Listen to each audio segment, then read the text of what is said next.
What is up, people? This is Lucas the Loudmouth once again coming at you with another special here on YouTube. I'm actually going to be doing these more frequently now, so I hope you guys don't get sick and tired of hearing my mouth. It's been a long time since I've done this YouTube thing, and I figured I should probably catch up on this again and put out some new content for you guys. I'm really trying to push this YouTube thing and see where it goes. I would really like for my voice to be out there and be heard. But yeah, I'm going to be talking about some interesting topics here today on the Loudmouth Perspective special on YouTube. But before I do any of that, remember to follow me on Twitter at LucasRojas27. Subscribe to me on YouTube at youtube.com/Lucas the Menace for you to check out all of my latest content. Like I said, I will be doing these consistently now. I don't have a time frame for when each video will be up. I'll just, be doing it randomly and putting these up whenever I'm interested in talking about things that are pertaining to my mind. But let's get this on the way now, shall we?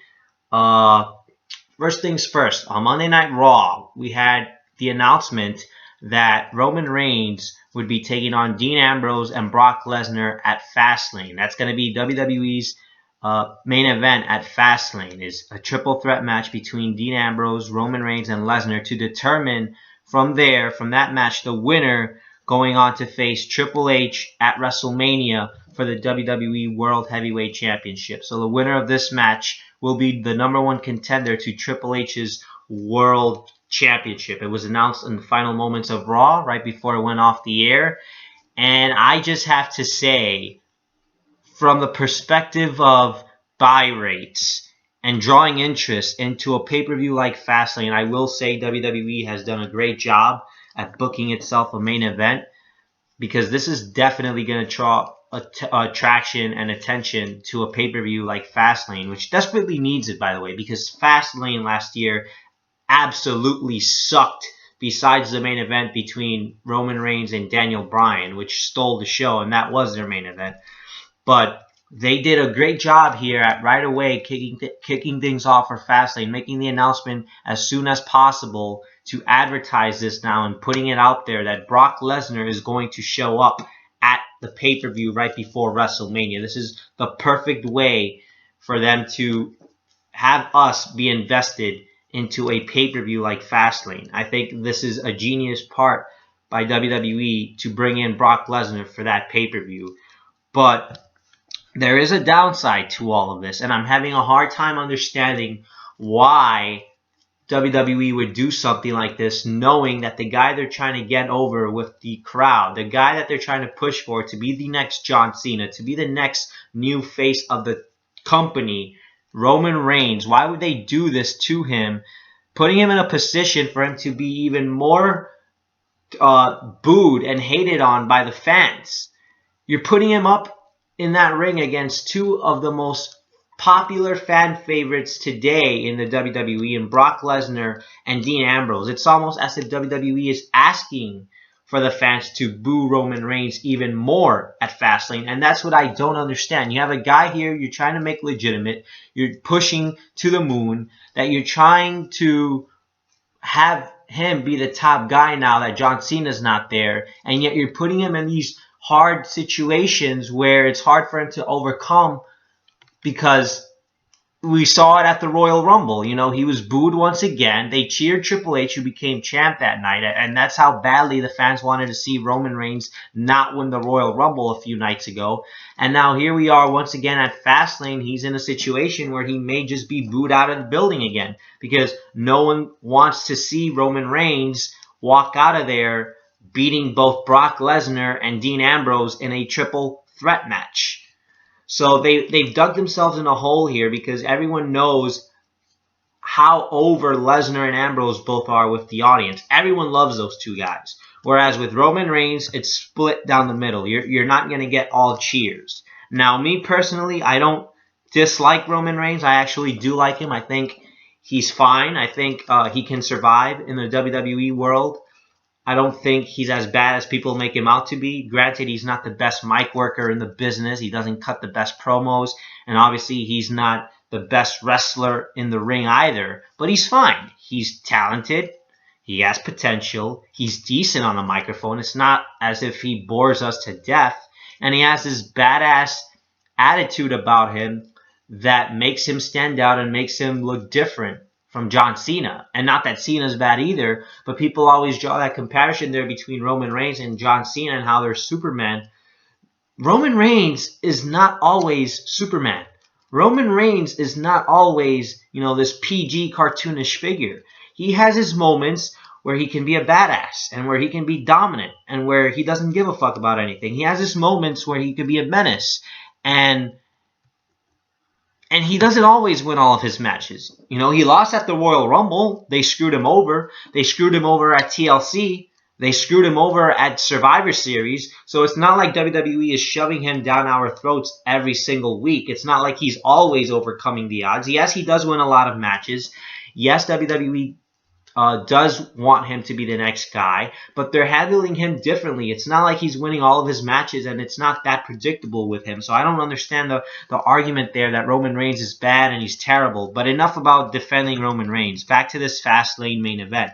I really don't understand how this is going to benefit Roman Reigns in the long run, right before the biggest pay-per-view of the year at WrestleMania, where he's expected to win at FastLane and go on and main event and headline WrestleMania against Triple H. I just don't see how that's going to be executed to perfection in WWE's eyes, having him beat Roman Reigns and Dean Ambrose. Yes, it's going to make him look very strong, and we all know the Wyatts are probably going to get involved in that match, and they're going to cost Lesnar the match and screw him over once again, and that's going to set up that program heading into WrestleMania between Brock Lesnar and the Wyatts family, because there's unsettled business there. But how do you have Roman Reigns look good and benefit from this?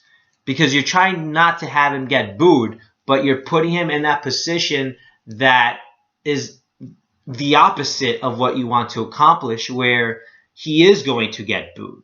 Now, I don't know what arena FastLane's going to be in, what city or what state. Hopefully it's not a smarky crowd. God, I would hope not. But at the same time, I think even if they don't do the show at a snarky crowd, who's going to want to cheer Roman Reigns when you have Brock Lesnar and Dean Ambrose in the fold of things? So I just don't know. We're gonna have to wait and see what happens. Everyone's praising Triple H for being the awesome heel that he is, and yes, he is an amazing heel.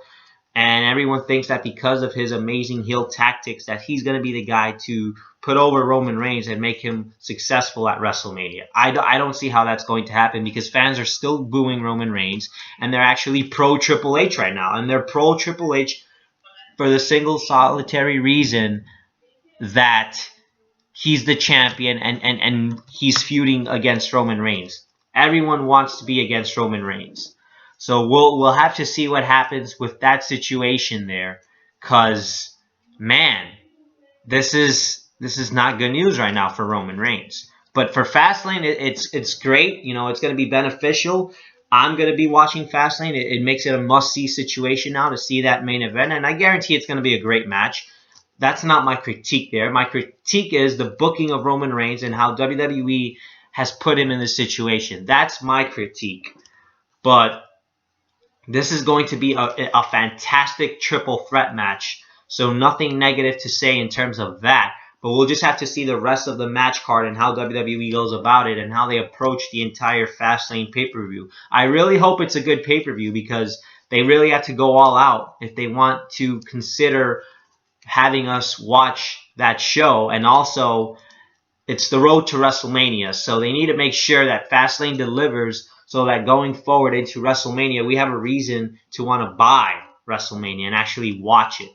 Because with the lack of stars they have now, with all these injuries and guys like Cena out and Daniel Bryan out, and God, hopefully he returns soon, and guys like Seth Rollins and Orton still out and Cesaro still out, they need to deliver. Now is not the time of the year to be playing games. This is the season for WrestleMania. They have to go all out. So FastLane cannot afford to be a half-assed pay-per-view. It cannot afford to be mediocre. It has to be almost perfect. And I mean that. So let's hope they do the right thing here and they set up a fantastic show at FastLane. And now I move on to The Rock, who was also on Monday Night Raw this past week, and he made his surprise return. It was rumored that WWE was going to have a major star return on Raw, and people were thinking Daniel Bryan or The Rock. It had to be one of those two, because obviously there's no bigger stars right now than The Rock or Daniel Bryan that people would care to see. Randy Orton, no one wants to see that. So The Rock is the next guy that came back tonight on Monday Night Raw, and he had an amazing 20 to 30 minute segment with The New Day. And The New Day had the huge rub from The Rock. They really did, because you had The New Day in a segment involved with The Rock, and this benefits the Rock and The New Day in so many ways. This was not burial by The Rock at all to The New Day. This was The New Day benefiting from appearing in the same segment with The Rock. They had the biggest rub from The Rock, and I have to praise this idea. I'm going to pitch an idea, by the way, at WrestleMania that they could possibly do with The Rock. What they need to do with The Rock at WrestleMania, since he's going to be there and it's being advertised as this huge deal that The Rock is going to be at WrestleMania, I would like to see him compete. I really would. I would like to see him either wrestle or have a huge role at WrestleMania. Like I just previously said, with the lack amount of stars that they have right now, with Cena out and Rollins out and Orton out, they need to do something big with The Rock. This is not the year where The Rock can just afford to cut a 20-minute promo to kick off WrestleMania like they had him do for the last 2 years, where he just came out and talked for 20 minutes or whatever it was. Because the last 2 years they were able to do something like that because you had guys like Bryan and Cena on the card, and you had enough stars to already make that WrestleMania big and special. But the fact that this year there is no Cena or Bryan or Orton or Seth Rollins, The Rock needs to have a bigger role at WrestleMania this year to make it more entertaining. And I don't think having him in a segment of no meaning behind it would accomplish something. I think The Rock needs to be involved in something huge for WrestleMania. So here's what I propose. I propose two ideas. And the first idea would be to have The Rock in a tag team with his cousins, the Usos, to take on The New Day. Could you imagine that if the WWE went with the idea of having The New Day take on The Rock and the Usos in a 3-on-3 tag team match? I mean, how amazing would that be? Not only does that set up for entertainment because we get to see The Rock, but it also puts over the future talents in The New Day and the Usos. And the Usos desperately need something to get us invested into them, to get people behind them. They need some momentum. They need some level of relevance there. And I think if they were to be in this match with their cousin, The Rock would add value to them and make people want to watch them and for us to actually care about them. So that's just one of my two ideas. My second idea, how about The Rock as a special guest referee in the match between Triple H and Roman Reigns, because Roman Reigns is another guy who desperately needs help right now in getting over. And I don't think that just having Reigns beat Triple H at WrestleMania is going to accomplish Roman Reigns getting over and having momentum and having everyone side with him. I think if they want to do this main event right, and if they want to save this main event and make it special, more special than it already is, The Rock should be involved in that and have him be the special guest referee, where he probably ends up screwing over Triple H or even his own cousin, Roman Reigns. How big of a swerve would that be, and how big of a holy shit moment that would be if The Rock were to screw over his own cousin and have him lose to Triple H. That sets up a scenario where you could see The Rock versus Roman Reigns at next year's WrestleMania. I'm pretty sure that's in the back of people's minds. And you just have The Rock go out there and rock bottom Roman Reigns. Triple H goes for the pin, and 1, 2, 3, the match is over. How big would that be? Or you could do this thing where The Rock, helps his cousin, Roman Reigns, and he kicks Triple H's ass. He rock bottoms Triple H, and Roman Reigns goes for the pin. And then it's a big family celebration at the end of the night between The Rock, Roman Reigns, and the Usos. Now, they could have done this last year when Roman Reigns, if he had won the title from Brock Lesnar, they could have had that celebration last year because The Rock was also at Mania last year. The Usos were also at Mania last year. So it would have been perfect to have done it last year. But since they didn't capitalize on that last year, how about they do it this year? And you desperately need The Rock to be involved in the main event or just compete and have him in a match, have him wrestle. Because I've been saying it for the longest time now. You don't have Cena there. You don't have Rollins. You don't have Bryan. So you need these guys now to step up and be involved in bigger roles at WrestleMania. That's why they're having Triple H main event. Because normally a guy like Cena would be in the main event. But with Cena out, Triple H is the next solution. And since The Rock is going to be there, luckily WWE has him to save their asses too. But you can't just have him go out there and bullshit and talk. I want to see The Rock wrestle or be a special guest referee or do something meaningful, do something that's worthy of a holy shit moment at WrestleMania. So those are two ideas I propose there. And now moving on from wrestling, because this is not just going to be something where I talk about wrestling all the time, I am going to transition from wrestling now into sports. The NFL, football, already making headlines. Peyton Manning, recently just beat Tom Brady and the New England Patriots this past Sunday in the AFC Championship game to now move on to the Super Bowl. And he'll be facing the Carolina Panthers and Cam Newton on February 7th at the grandest stage, Super Bowl 50. How fitting is that Peyton Manning is going to be playing at Super Bowl 50? He's the headline for Super Bowl 50. So I would love to see Peyton Manning go out, if he is going to go out and retire after this season, to go out as a champion and win the Super Bowl and get his final ring before he calls it a career. That's what I would love to see. But Peyton Manning is not only making headlines for that. Peyton Manning today is making headlines because earlier today, it was reported, all over the internet that the NFL is going to begin the investigation on the accusations of Peyton Manning using HGH. The Associated Press were the first to report this. How sad is this of the NFL? Really, how sad is this? There were new reports now that the banned substance, HGH, was delivered to Peyton's home back when he played with the Indianapolis Colts, and that it was apparently delivered under his wife's name, Ashley. And now the NFL is going to decide to begin the investigation on this, and they're going to go into further detail to try and find as much information as they possibly can on what this scandal means for the NFL and what it means about Peyton Manning. Peyton Manning has already denied it. He and his camp have denied that Peyton Manning has used HGH, but apparently the NFL still wants to bother with this crap, and they want to make it worthy of headlines now.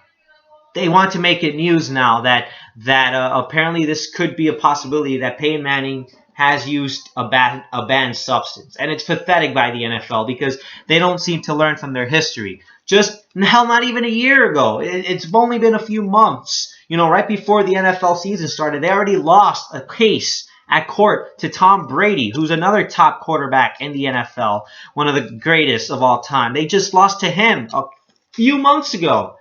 Not for the same reason, but for a similar reason, in that they thought Tom Brady was cheating in the whole Deflategate scandal, and they wanted to suspend him for 4 games. They wanted to punish him after an investigation that it was more probable than not that he had something to do with Deflategate because of text messages and Brady breaking his phone and refusing to cooperate with the investigation.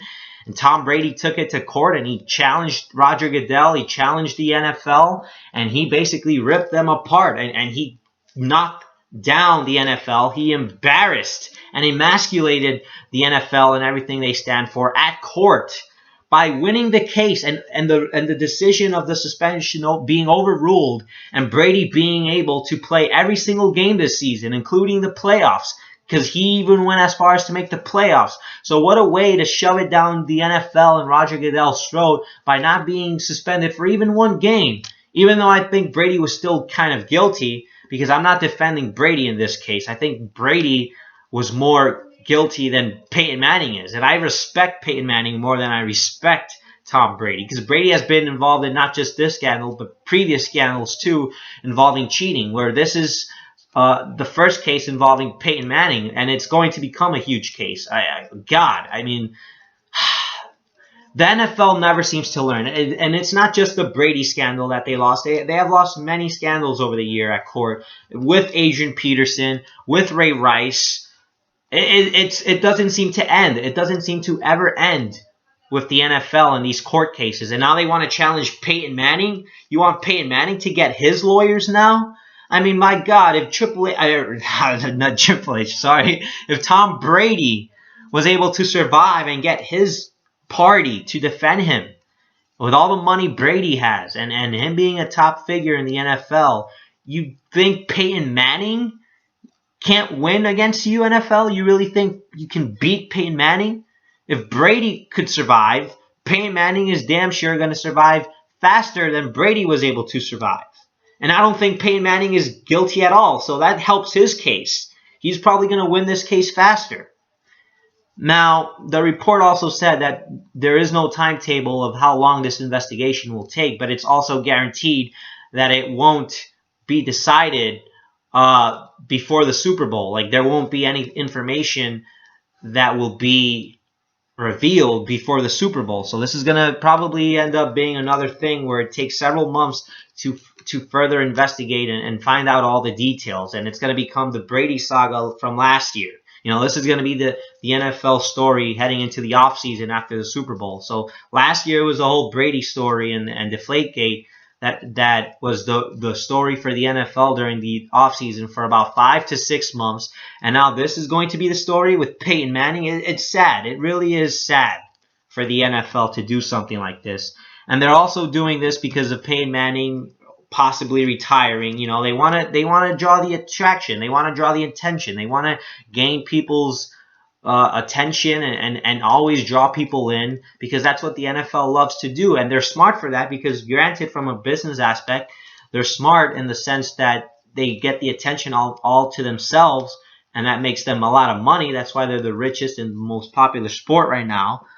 But at the same time, it's sad that they have to go to these standards just to get more publicity from the media.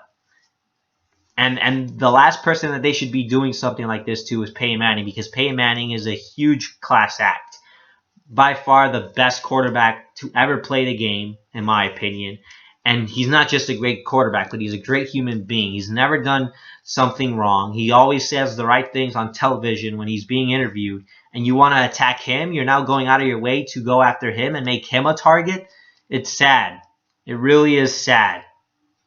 And Peyton Manning is a once-in-a-lifetime figure. You're not going to see another player to ever play the game of football like a Peyton Manning. So that's my prediction. Peyton Manning is going to win this case. He will not be suspended. He will not be punished.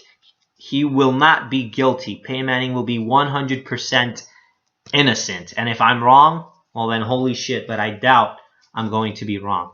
And what is it with NFL constantly having problems with Peyton? Well, not the NFL. I guess the media always attacking Peyton Manning. He always seems to be a target of the media, whether it's he's a choker in the playoffs or, you know, he's too old and he needs to go.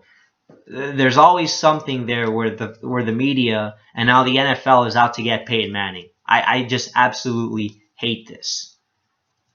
And enough about the NFL now. Now I transition into politics, which is something I never do. I've never had interest in politics, but it was not rumored, but it was announced last night that Donald Trump, the frontrunner for the Republican side of things, will not show up at the Fox News Google debate tomorrow night, or the Republican debate. He will not show up, because apparently he has problems with some of the things Fox 5 has said about him and Megyn Kelly has said about him. And apparently he thinks that since she's going to be one of the moderators in that debate tomorrow, that she's going to be biased and be against Donald Trump the entire time, which is why he wants to skip out on the debate and not show up. So he's been campaigning about this, and he even put out a poll on Twitter asking people should he show up to the debate or not. But he announced it himself now that not going to be there. He will not be at the debate for the reasons that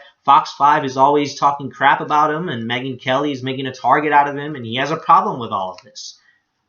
Now, despite what I think about Donald Trump and all the things he said, which have been horrible, by the way, and I completely do not condone anything Donald Trump has ever said.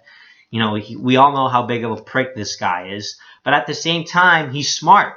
He's smart because this is drawing more attention to him. And when you're running for president, this is exactly what you want to do, to have the attention be solely on you. And you know, he's right. He doesn't need to go to Fox 5. He doesn't need Fox 5. Fox 5 needs him. Why should he be going to Fox 5 to make them a lot of money for them to only insult him, where he could make somebody else money and benefit off of that? And Trump has money. He doesn't need Fox 5 at all. So he's right about that. And I do admit I like his strategy and the fact that he says all of these things and it draws publicity towards him, because as we all know, good or bad publicity is still good because it creates cash, and controversy creates cash. And think about it. There's no other presidential candidate right now that is being more talked about than Donald Trump. So I think it's going to come close to him winning the presidency later this year in election day. I really think he's going to come close to winning it. Don't be surprised by that. But this guy is making more and more noise each and every single day. It seems like there's never one day where it's quiet in the news in regards to the name Donald Trump. He's always making headlines. He's always on media. This guy's always being talked about. And I got to admit, he's smart for that because he knows how to get people's attention. He knows how to get people to talk about him. And this is another case here where now people want to know if he's actually going to show up to the debate. I mean, I wonder if people are even going to bother watching the debate if he's not on it. That's going to prove a point there that maybe Donald Trump is more important than people actually think. And that maybe people do need Donald Trump in their lives. Just saying. So, let me know what you guys thought about everything I've just said. And please, stay tuned for more videos because there's going to be more coming from me on this YouTube channel. Like I said, I will be having more content up. You guys can comment below on the description or under the description box. Let me know what you guys think about some of my thoughts. I'm always open for feedback. Just let me know, guys. Never feel free to disagree or agree with me and show some support. I hope that this YouTube thing works out for me. I'll be back probably sometime during this week later on or next week. Who knows? I'm going to be like Sting or Undertaker and just do this whenever the hell I want.